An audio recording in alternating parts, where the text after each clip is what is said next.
So imagine this. You've got the harsh North Sea wind whipping around these cold gray waters.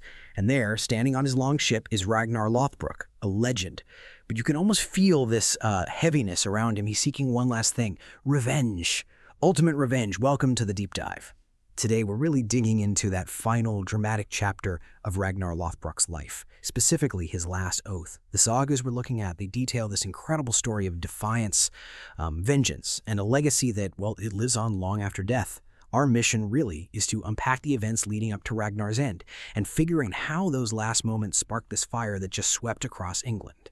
Okay, let's unpack this legendary tale of vengeance and legacy. So, Ragnar Lothbrok, famed across the north, right? Norway, England, king, a raider, years of it. But the lore suggests, despite all the fame, the triumphs, he was weary. It feels like that old fire, it was burning for just one last thing, revenge. What kicked that off? What was the catalyst? Well, what really seems to have fueled this final quest was something deeply personal. The slaying of his closest field brother, Ulfr the Red, and it was King Ella of Northumbria who did it. He made sure the message got through loud and clear. It arrived back in Kattegat, a major Viking hub carried by this half-dead messenger. Ribs broken, arrow still stuck in him.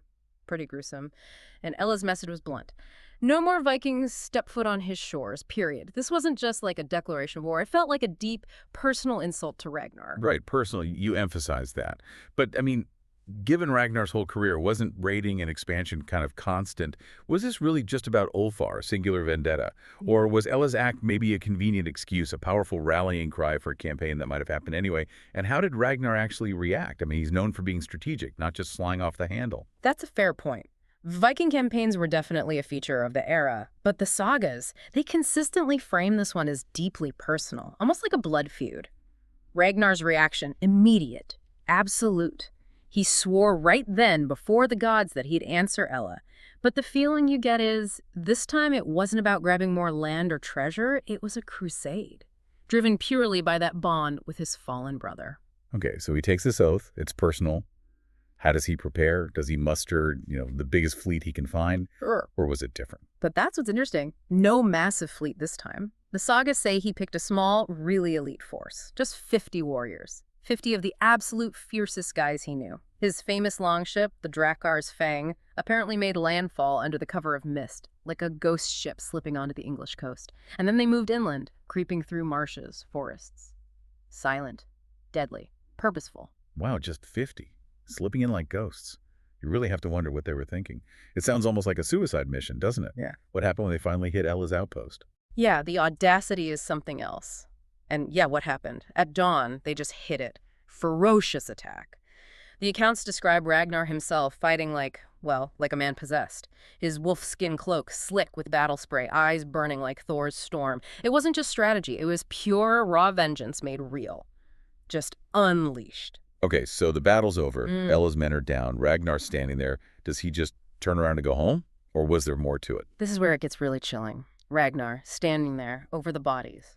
He swears this oath, but he swears it to the ravens circling overhead. He calls out, "I will come for you, Ella, and when I do, you will beg Odin," the Allfather, "to take you swiftly."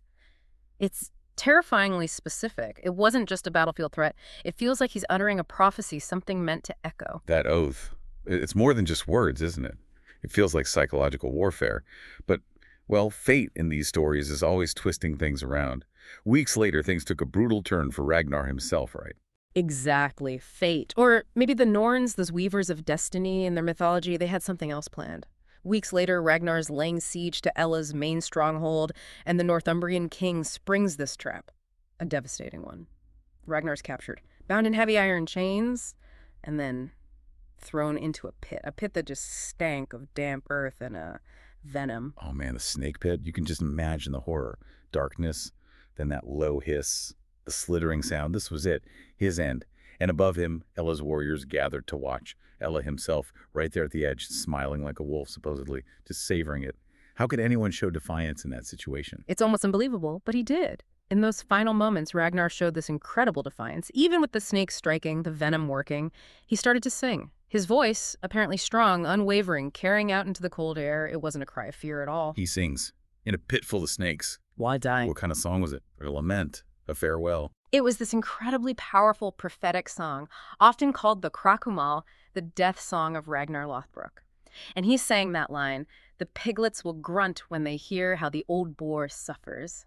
The sagas are clear. This was a direct warning, aimed right at Ella. Ragnar's dying gaze supposedly never left Ella's face as the snakes did their work. He was making sure his final message landed.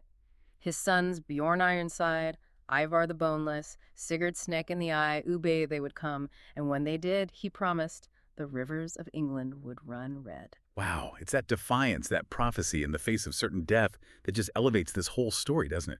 It's not just history, it's legend. What does this final act, this gruesome but powerful moment, tell us about vengeance in the Viking world? Well, what's really fascinating is how that final act, especially the song, it almost reverse engineered a huge propaganda campaign. You know, he turned his own death into this massive rallying cry for all Vikings. He basically weaponized his own suffering, used grief and memory to unite people under this single banner of revenge. It's quite strategic in a way. And the sagas really bring it full circle, don't they? That moment of destiny fulfilled.